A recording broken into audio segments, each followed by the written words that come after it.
बीते हफ्ते दुबई में ऐसी भयानक बारिश हुई कि दुनिया के सबसे हाईटेक शहरों में शुमार दुबई डूब गई। रेत की चादर से ढके रहने वाले दुबई ने बारिश और पानी का ऐसा रूप देखा जो वहां के लोगों ने कभी नहीं देखा था।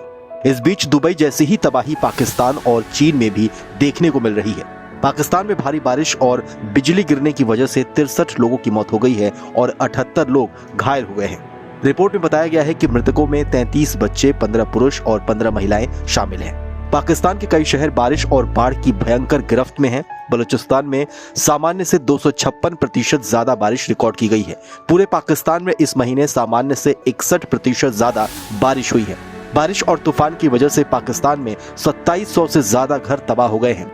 ऐसे में पाकिस्तान के बाढ़ और बारिश प्रभावित इलाकों से लोग अब दूसरे इलाकों में शरण लेने के लिए मजबूर हैं। पाकिस्तान की आर्थिक हालत पहले से ही खराब है और ऐसे में पाकिस्तान के कई इलाकों में बारिश और तूफान की वजह से तबाही को देखते हुए सरकार को करोड़ों रुपए की राहत देनी पड़ी है।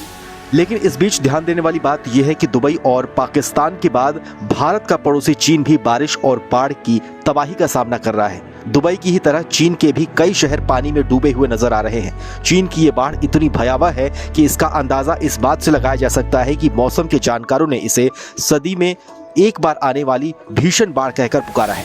12 करोड़ से ज्यादा की आबादी इस मूसलाधार बारिश और बाढ़ से प्रभावित है। इस बारिश के बाद इलाके की प्रमुख नदियों का जलस्तर बढ़ गया है और उसके 19 फीट तक बढ़ जाने की संभावनाएं जताई जा रही है। चीनी मीडिया की रिपोर्ट के अनुसार चीन की बेई नदी भारी बारिश की वजह से उफान पर होगी और उसके जलस्तर में 19 फीट तक की बढ़ोतरी दर्ज की जाएगी, जिससे स्थिति की गंभीरता और भयानकता का अंदाजा लगाया जा सकता है। विशेषज्ञों का मानना है कि नदी के तटीय इलाकों में ऐसी बाढ़ आने वाली है जो हर 50 सालों में एक बार देखने को मिलती है। बारिश के चलते इलाके के सैकड़ों स्कूल बंद कर दिए गए हैं और 10 लाख से अधिक घरों में बिजली काट दी गई है। आपको बताएं तो रविवार तक चीन के शोंगुआ में अप्रैल में लगभग 600 मिलीमीटर बारिश दर्ज की गई है, जो पिछले साल के मुकाबले कई गुना ज्यादा है।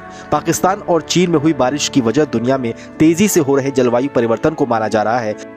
तो वहीं दुबई में हुई तबाही वाली बारिश को लेकर कहा गया कि क्लाउड सीडिंग में दिक्कतों की वजह से वहां जरूरत से ज्यादा बारिश हुई है। दुबई और उसके आसपास के देशों में बेहद धीमी गति से साउदर्न जेट स्ट्रीम बह रही थी। ये एक ऐसी वायुमंडलीय हवा है जो अपने साथ गर्मी लेकर चलती है। दुबई और उसके आसपास समंदर है, यहाँ धूल के तूफान आते रहते हैं। धूल अपने आप में क्लाउड सीडर है, जिसे विज्ञान की भाषा में कंडेंसेशन न्यूक्लियाई कहा जाता है। यानी क्लाउड सीडिंग इसलिए गड़बड़ हो गई क्योंकि इसके साथ बहुत ज्यादा धूल के कण शामिल हो गए थे, जिससे कि ये आपदा आ गई। जलवायु में बढ़ती गर्मी की वजह से बारिश की ऐसी घटनाएं अब आम होती जा रही हैं। दुबई में ऐसी घटनाएं अब दोगुनी गति से बढ़ रही हैं। दुबई की इस बारिश ने 75 साल का रिकॉर्ड भी तोड़ दिया है।